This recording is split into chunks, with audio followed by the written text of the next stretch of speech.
Hello guys, today we're going to review the movie Alien Romulus directed by Fede Alvarez. But before we continue, don't forget to hit that like button, share this video, comment, subscribe to my channel, and hit that notification bell so you'll be updated when new content comes out.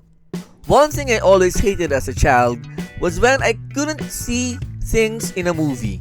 Low lighting or a total lack of it was the bane of my childhood viewing existence. That is why when I first watched Alien and its sequel, Aliens, as a child, I didn't really appreciate what I watched. What I only remembered was darkness and the occasional flash of teeth.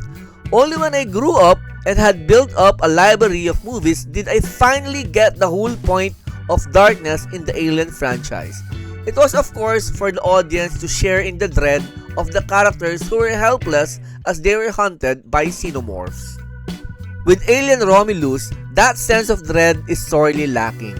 Maybe the xenomorphs have become such icons that the impact of their sudden appearance has started to lessen. Before, the appearance of the xenomorphs were considered events in the movie. That is why those scenes stuck with us. With Romulus, the xenomorphs have become video game opponents, no different from a Super Mario Goomba. They were just there to be shot at. Romulus is about a group of workers in a distant mining colony who long to escape their abusive company that treats its workers as mere machinery.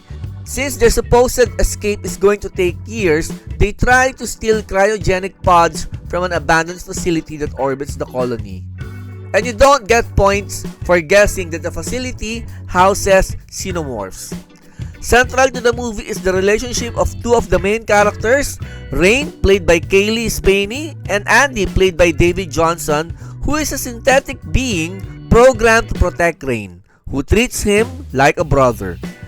The pair presents a dynamic that gives richness to the story as their relationship both serve as the main asset and main disadvantage.